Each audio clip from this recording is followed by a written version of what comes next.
Welcome to Headstones and Microphones Founder Stories, where we use AI to step into the past through a researched, first-person simulation of history's most visionary founders. I am your host, Calvin.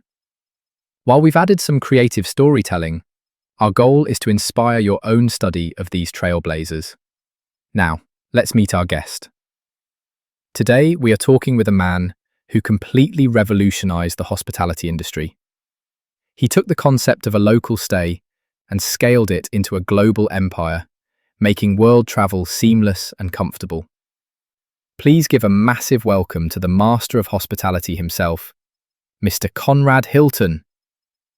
Conrad, it is an absolute thrill to have you on the show. Calvin, thank you so much for that wonderful, energetic welcome. Let's dive right into it, Conrad. When you first conceived of your business, the world was a very different place.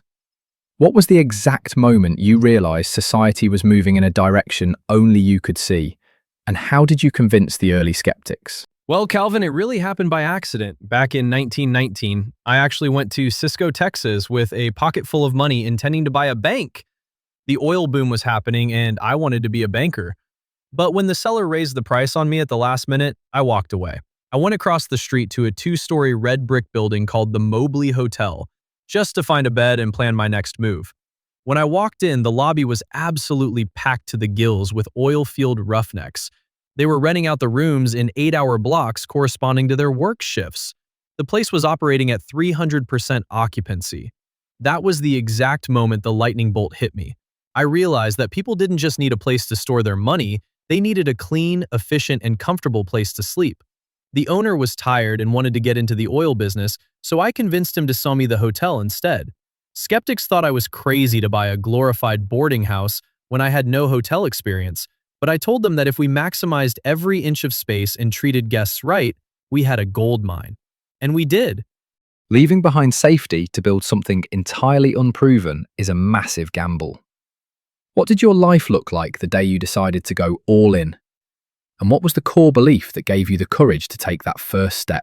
I had just come home from serving in the Army during World War I, and my father had recently passed away. My life was completely up in the air.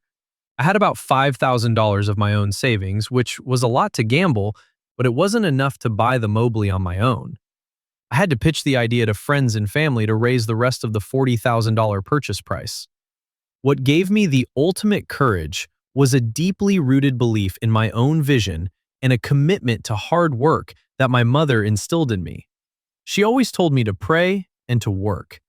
I believed that hospitality wasn't just a service, it was a frontier waiting to be organized, and I trusted that my determination would carry me through. In the absolute beginning, when you had no data, no capital, and no blueprint, what was the one truth you held onto that everyone else around you dismissed? The one truth I held on to was a philosophy I later called mini-max, achieving the maximum reduction of wasted space while providing maximum comfort. At the Mobley, I looked at the lobby and saw all this empty space that wasn't earning a dime. I cut down the size of the desk, put in a newsstand, added a counter to sell tobacco and magazines, and converted every spare nook into revenue-producing space without compromising the guest's comfort. Other hotel operators thought a lobby was just a parlor for sitting, but I knew that every square inch of a property had to work just as hard as the people running it. Long before your company became a household name, you hit a wall where everything nearly collapsed. Take us back to that first major failure. What went wrong, and how did you find the willpower to restart? Oh, the Great Depression hit us like a tidal wave, Calvin. By 1930, I had built a beautiful string of hotels across Texas, including the very first one to bear my name in Dallas. But when the economy crashed, travel completely stopped. I was buried in millions of dollars of debt, and I actually lost ownership of my hotels to my primary lenders, the Moody family. I was close to total bankruptcy, and even had to borrow money from my own bellhops just to buy food. It was completely humiliating. But I found the willpower to restart, because I refused to let my dream die. I negotiated with the Moody's, merged operations to form the National Hotel Company, and worked tirelessly as the general manager. Even when that merger eventually failed, I clawed my way back, regained independent control of 5 of my hotels by 1934, and use that momentum to expand outside of Texas. You just can't count a man out when he refuses to quit. Innovation often looks like madness to contemporaries. Was there a specific product, philosophy, or strategy you were utterly convinced would work, but the public initially rejected or ridiculed? How did you respond? When I built the Dallas Hilton in 1925, I insisted on a major architectural choice that had people shaking their heads. In the days before central air conditioning, Texas summers were brutal. I designed the hotel so that no guest rooms were located on the west wall of the building. Instead, I placed the elevators, laundry chutes, and storage rooms on that side to act as a shield against the blistering afternoon sun. People thought it was a waste of prime exterior real estate, but I knew our guests would appreciate the cooler rooms. Sure enough, our guests loved it, and it set a completely new standard for thoughtful hospitality design. Behind the legendary name was a human being facing immense pressure, whether from financial panics, internal betrayal, or personal doubt. How did you shoulder that burden without letting the vision splinter? The pressure during the dark days of the Depression was immense, and the doubt could be suffocating. To keep the vision from splintering, I relied heavily on my faith and on building an esprit de corps, a true team spirit, among my employees. I kept open communication with my staff, worked side by side with them, and treated them like family. When you know that the livelihoods of hundreds of dedicated people depend on your next decision, it forces you to put your personal anxieties aside and focus entirely on the mission ahead. Who were the very first people, beyond your immediate family, to buy into what you were doing? How did you convince early workers or customers to trust an entirely unproven concept? My early investors were local business folks and friends from New Mexico and Texas who trusted my character more than the hotel concept itself. To convince the early workers and customers, I focused heavily on building that internal team spirit.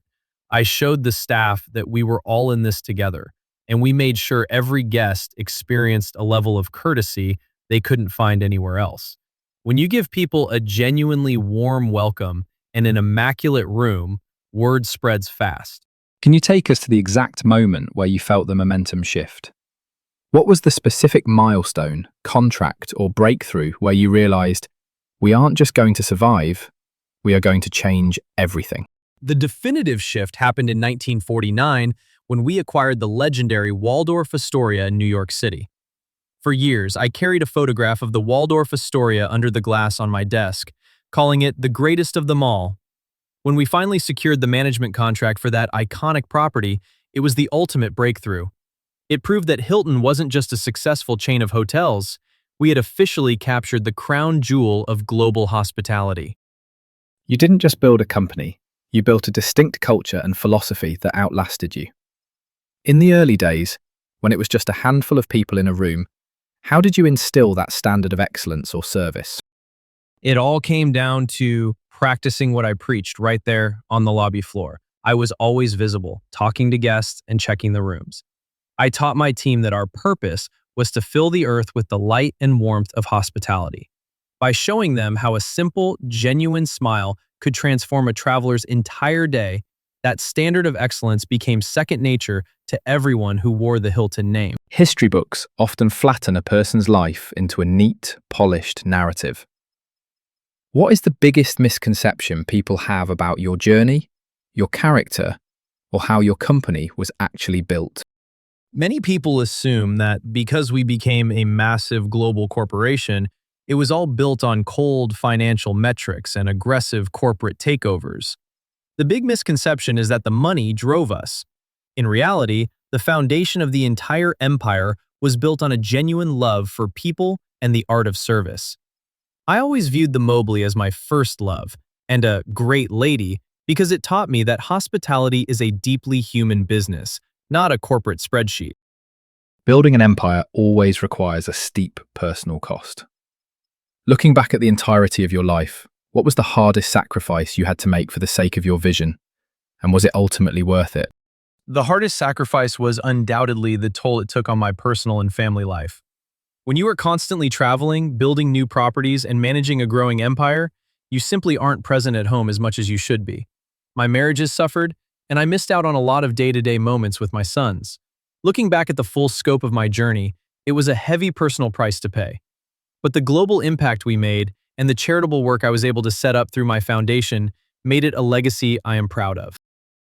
If you could send a single sentence back through time to yourself on the very first day you started this venture, knowing every trial, triumph, and heartbreak that awaited you, what would you say? I would say, Conrad, look across the street at that crowded little Mobley hotel, trust your instincts over the banking blueprint, and remember that filling the world with hospitality will be your greatest life's work. Conrad, that is an incredible piece of advice and a beautiful way to look at a legendary career. Before we sign off today, do you have any closing remarks about the interview or the stories you shared that you would like to leave with our listeners? I just want to remind everyone listening that success is never a solo journey. It is built on the dedication of the people around you and a steadfast commitment to serving others with a kind heart. Thank you so much for having me on the show, Calvin. It has been an absolute joy and a wonderful opportunity to look back on those early days. The pleasure was entirely ours, Conrad. Thank you so much for joining us. Wow, what an absolute masterclass in resilience and vision from Conrad Hilton. From a missed banking deal in Texas to the crown jewel of the Waldorf Astoria, he proved that true hospitality can change the world. And that wraps up another conversation from Beyond the Grave. Thanks for joining us on the Headstones and Microphones podcast, Founder Stories. Remember, legends may die, but their stories never do. Please help spread the word by sharing and following the pod.